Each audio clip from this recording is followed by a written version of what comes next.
আজকে যখন পুলিশ কর্মকর্তারা রাজনীতিবিদের মতো কথা বলেন, যখন জজ সাহেবেরা শপথবদ্ধ রাজনীতির কথা বলেন, আমরা তখন সাধারণ মানুষেরা কোথায় যাব?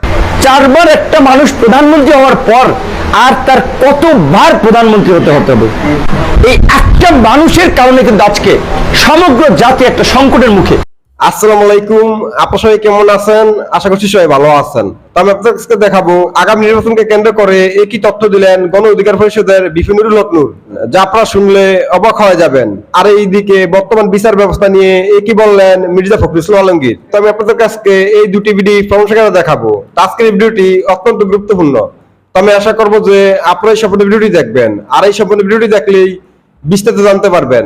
আর এই ভিডিওটি দেখানোর আগে আপনাদের কাছে আমার ছোট্ট একটি রিকোয়েস্ট, আপনারা যদি আমার চ্যানেলে নতুন হয়ে থাকেন তাহলে নতুন আপডেট নিউজ সবার আগে পেতে আমার এই চ্যানেলটি সাবস্ক্রাইব করে আমার সাথেই থাকুন।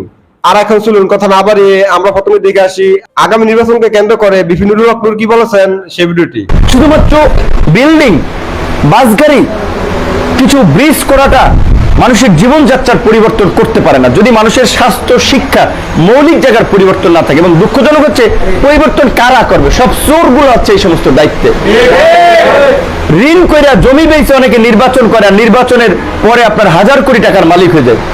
এবং ম্যাক্সিমাম আমরা বলছি, সরি এই কথাটা অনেকে শুনলে মাইন্ড করতে পারে, আমি বক্তব্য বলছি আরো বলবো, যতদিন পর্যন্ত এই সিস্টেমের পরিবর্তন হয়, থার্ড ক্লাস চরিত্র নাই, নৈতিকতা নাই, মানবিকতা নাই, তারা আজকে এমপি হচ্ছে, মন্ত্রী হচ্ছে, জনপ্রতিনিধি হচ্ছে। কারণ এখন আর তো ভোট টোট লাগে না। আগে তো মানুষের কাছে যেত কিছুটা, ভাই একটা ভোট দেন, আওয়ামী লীগ, বিএনপি, জামাত, যে যে দল করুক না কেন সবার সাথে সবার একটা আন্ডারস্ট্যান্ডিং ছিল। এখন সেই পরিবেশটা নেই। তো আজকে এখনকার যে বর্তমান আন্দোলন, অনেকেই বলে যে আপনাদের কি বিএনপি কয়টা সিট, 10টা দিবে না 15টা দিবে, না কি 2টা দিবে না 4টা দিবে? যে আমরা তো বিএনপির সাথে সিট ভাগাভাগির জন্য আন্দোলন করি। আমাদের কথা পরিষ্কার, বিএনপি একটা বৃহৎ রাজনৈতিক দল, আওয়ামী লীগ একটা দল, গণ অধিকার পরিষদ একটা রাজনৈতিক দল। আমরা বিএনপির সাথে রাজনীতি করি ওই মৌলিক জায়গায় আমাদের মিল হওয়ার কারণে। কারণ বিএনপিও মানুষের ভোটের অধিকার চায়, এই দুর্বৃত্তায়িত ব্যবস্থার পরিবর্তন চায়, গণতন্ত্র চায়, মানুষের কথা বলার অধিকার চায়, মানুষের উপরে চলমান অত্যাচার নির্যাতন বন্ধ চায়, আমরাও চাই, জামাতও চায়, চরমনাইও চায়, যারা চায়। তার মধ্যে অনেকে একটা মৌলিক বিষয় বলছে যে এই সরকার এবং এই ব্যবস্থার যদি পতন এবং পরিবর্তন না হয় তাহলে আমাদের চাওয়া কোনো লাভ নাই, সার্থকতা নাই। কাজী আমরা যদি একই সময় রাস্তায় নেমে এদের পতনের দাবিতে আওয়াজ তুলতে পারি, সকলের সম্মিলিত আওয়াজের মাধ্যমে এই প্রাচীবাদের পতন ঘটানো সম্ভব। সেই কারণে আমরা বিএনপির সাথে যুগপৎ আন্দোলনে আছি, অন্যান্য দল আছে, আরো অনেক দল পাইপ প্লেনে আছে। তাদেরকে আমরা এটা বোঝানোর চেষ্টা করতে যে আজকে সবার মুক্তির জন্য আমাদের রাস্তায় নামাটা দরকার। সেই জায়গা থেকে আমরা আন্দোলন করি। আমাদের কথা পরিষ্কার, আমরা কারো নাট বল্টু হওয়ার জন্য আমরা যুগপৎ আন্দোলনে আমাদের স্বতন্ত্র অবস্থান আছে, যেটা আমরা দল ঘোষণার শুরু থেকে আমরা বলে আসছি। শেখ হাসিনার দলীয় সরকার অধীনে আমরা নির্বাচনে যাব না। আমাদের দলীয় রাজনৈতিক দৃষ্টিভঙ্গি আছে, আমরা প্রচার করতে পারি নাই, কারণ আমাদের হাতে অত মিডিয়া নাই। আমরা রাজনীতি 50 বছর করে নেই যে আমাদের কিছু বন্ধুরা পত্রিকার সম্পাদক হয়েছেন, আমাদের কিছু বন্ধুরা এই টেলিভিশনের ইনচার্জ আছেন, তারা আমাদেরকে খাতিল করে আমাদের নিউজটা ভালোভাবে করে আমাদের পত্রিকায় গল্প ছাপায়। আমরা তরুণ হিসেবে, রাজনীতিতে তরুণ হিসেবে, এখানে নাজিম ভাই তো 50-60 বছরের বয়স, এখানে আমাদের আব্দুর রহিম ভাই অনেকেই তো বয়স্ক। রাজনীতিতে তরুণ বলতে আমরা নিউ প্ল্যাটফর্ম করে আমরা আমাদের বন্ধু, আমরা বিভিন্ন প্রতিষ্ঠান, যেভাবে দেশ এবং বিদেশের রাজনীতি চলে, একটা রাজনৈতিক দলের কিছু বুদ্ধিজীবীরা থাকে যারা এই রাজনৈতিক দলের পক্ষে লেখালেখি করে, মানুষকে প্রভাবিত করে, টেলিভিশন টক শোতে কথা বলে, সাংস্কৃতিক কর্মী থাকে, ওই অঙ্গন থেকে আপনার পক্ষে প্রচার প্রচারণা চালায়। সরকারি দলের মধ্যেও মনোভাবাপন্ন লোক থাকে। তো আমাদের তো সেটা তৈরি হতে সময় লাগবে, কিন্তু আলহামদুলিল্লাহ আপনারা দেখেছেন তো ইতিমধ্যেই অল্প সময়ের মধ্যে আমরা বাংলাদেশের সমস্ত রাজনৈতিক লেভেল থেকে সামাজিক লেভেলের মানুষের সাথে দেশ এবং বিদেশে নিজেদেরকে সম্পৃক্ত করতে পারছি। এটা আল্লাহর রহমত। এবং মানুষের ইতিবাচক মনোভাব এবং ভালোবাসা আমাদের প্রতি আছে, সেটা আমরা কাজকর্মে গিয়ে দেখেছি। যে কোনো হাউজে, পত্রিকার হাউজে, রাজনৈতিক নেতৃবৃন্দ, এমনকি আওয়ামী লীগের অনেক লোক আমাদের প্রতি পজিটিভ। বিএনপির সাথে তো আমরা আন্দোলনে আছি, আওয়ামী লীগ একেবারে সবাই খারাপ সেটা না।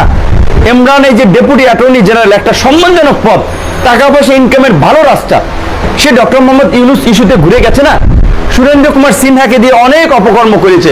রায় তো সে বলছে গণভবন থেকে লেখা আসতো, তারপরেও তিনি একটা সময় ইউটার্ন নিছেন না, কারণ মানুষ পাপ করতে করতেও তার বিবেক তাকে প্রশ্ন করে আর কত পাপ করবে, কত মিথ্যা কথা বলবে।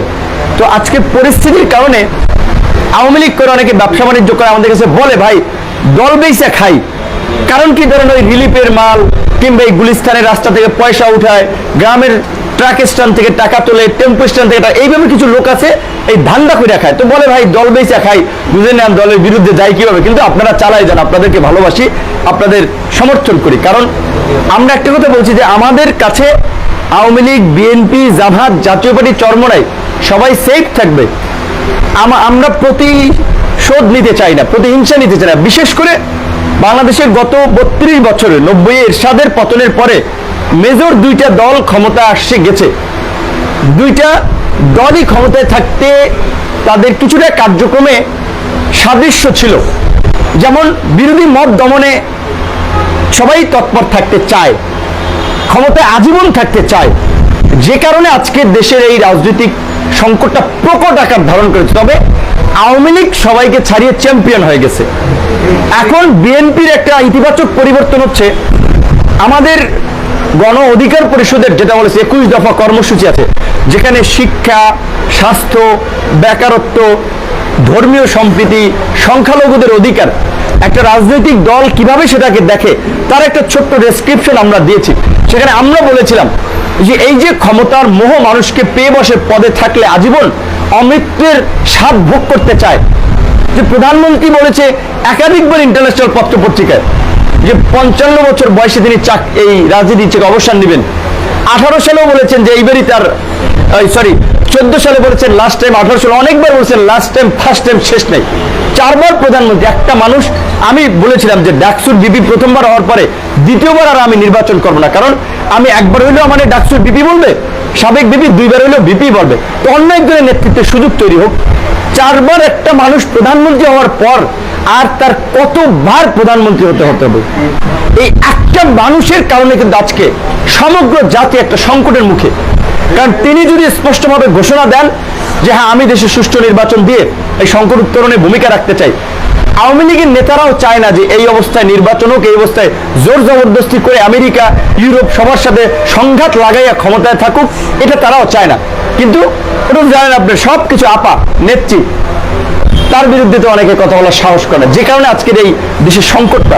আজকে যখন পুলিশ কর্মকর্তারা রাজনীতিবিদের মতো কথা বলেন, যখন জজ সাহেবেরা শপথবদ্ধ রাজনীতির কথা বলেন, আমরা তখন সাধারণ মানুষেরা কোথায় যাব, কার কাছে যাব? প্রায় 40 লক্ষ মানুষের বিরুদ্ধে যে মামলা, সেই মামলায় সবচেয়ে বড় সমস্যা হয়ে দাঁড়িয়েছে এখন এই বিচার ব্যবস্থা। এখন সবচেয়ে বড় হাতিয়ার হিসাবে ব্যবহার করা হচ্ছে আদালতকে। সাতক্ষীরায় আমাদের একজন সাবেক সংসদ সদস্য 30 বছর আগে কবে কোন কালে আপনার তৎকালীন বিরোধী দলের নেতা সম্ভবত তার একটা গাড়ি বহরের মধ্যে কিছু গোলমাল হয়েছিল, সেই গোলমালের উপর মামলা 30 বছর পরে মামলা হয়েছে।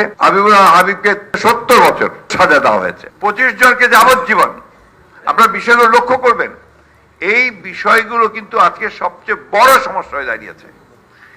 আমরা প্রতিদিন প্রায় সবাই আমরা নিম্ন আদালতে যাই, এবং নিম্ন আদালতে যাই, আমাদের মামলা আছে, এইখানে আদালত সাহেব বসে আছেন, তার মধ্যে 400টা হবে, হাইবুল নবী সোহেল 418টা, আমি ক্ষুদ্র মানুষ, আমার বিরুদ্ধে 98টা, আর 2টা বাকি আছে সেঞ্চুরি করতে।